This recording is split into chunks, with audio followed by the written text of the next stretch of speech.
Police Commissioner Edward Caban has resigned, and Mayor Adams named Thomas Donlan, a former FBI official, as the interim police commissioner.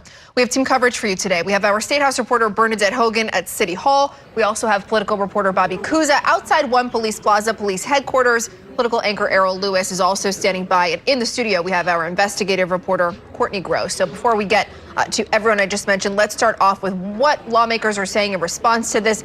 Bernadette, it doesn't seem like anyone has really stood on the side of Ed Caban. A lot of people saying that this was a good move for the administration and for City Hall in general.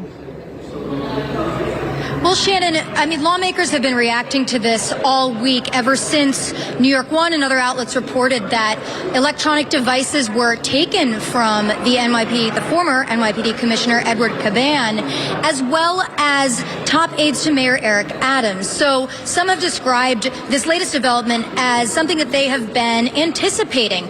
But nonetheless, city council members here at City Hall today have said that they are happy that this has come to a conclusion, that hopefully the NYPD can move on.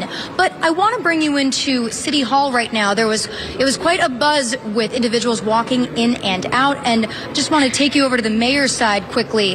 This is the side where reporters are not allowed. The access is pretty restricted, but we have seen top aides to the mayor coming in and out. Earlier I saw Lisa Zornberg, who is the mayor's chief counsel. She walked in tight-lipped, did not comment to New York One when asked if she had any comments about the resignation of the police commissioner, whereas the other side, see, of course, Shannon, right there, they're closing doors, maybe because we're being too loud, or maybe they don't want us to hear what exactly they are saying.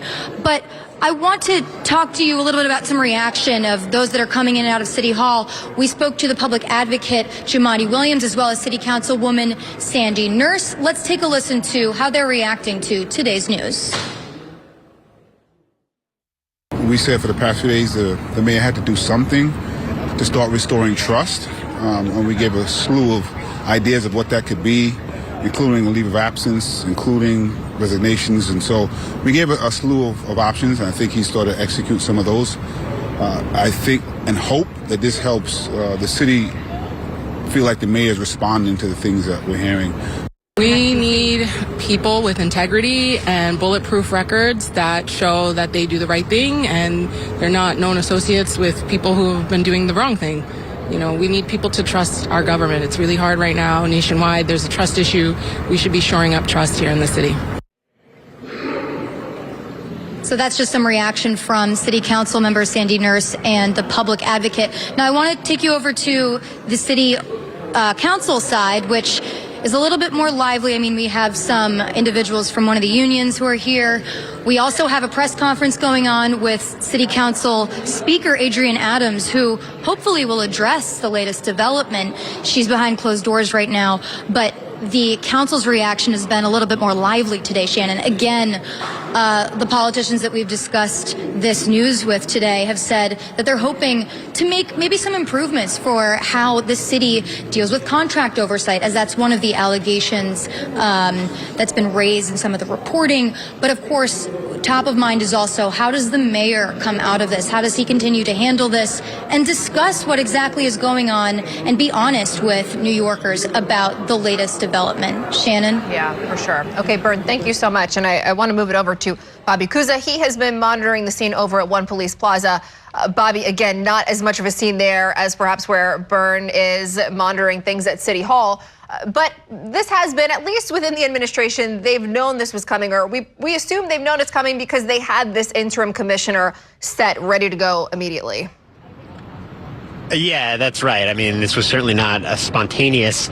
And we've been, we began reporting earlier in the week after a lot of other news outlets began reporting that there was pressure on the police commissioner to step down.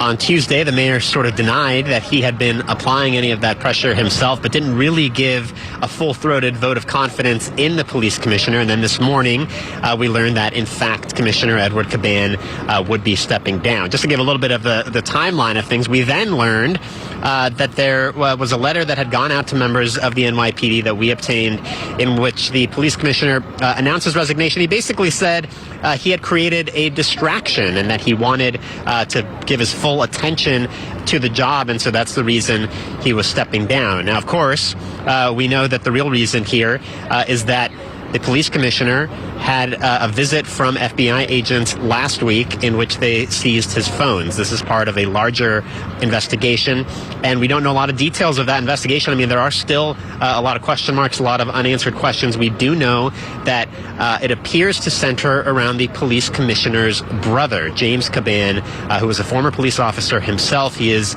a consultant, or at least was a consultant, to nightlife establishments here in the city, nightclubs and restaurants. And the question that reportedly federal investigators are looking into is whether he traded on his influence and access to people in the department, including his brother, the police commissioner. Of course, a lot of these nightlife establishments have dealings with the police department. You know, they get violations for noise complaints. They may get violations for underage drinking. And so having someone who can sort of run interference with the police department would be a valuable service to them. So that seems to be what the feds are looking at. Now, we don't know that there was any wrongdoing on the part of the police commissioner. We don't know that anything is going to come of this investigation. There may not be indictments. There may not be any police officials implicated in any way. What we do know is that federal investigators executed search warrants. They took the phone of the police commissioner, as well as his chief of staff and a number of other police officials, including several precinct commanders in Manhattan. So this is pretty serious stuff. We know that they're looking into this, and that is in addition to other investigations that are ongoing into both Mayor Adams' fundraising, as well as a separate matter involving the brother of Phil Banks, the deputy mayor for public safety. Now we're getting kind of into the weeds here of a lot of these different players and these different investigations that are going on. But the bottom line is, the police commissioner had his phones seized, or his phone seized. We don't know exactly whether there was any wrongdoing involved or exactly what federal agents are looking into, but that had created a firestorm. And even as early as last week, we saw people calling for his resignation, and that's in fact what we got today. And then we heard the mayor, when he gave remarks, announcing a new interim commissioner by the name of Tom Donlin. But we'll keep you posted on what, if anything, we get from here at Police Plaza. Shannon? All right, Bobby, thank you so much. Thanks for watching our YouTube channel. For more stories in your communities, click the subscribe button right here. You can also download our app or watch us on TV for the latest news and weather updates every 10 minutes and more. We'll see you then.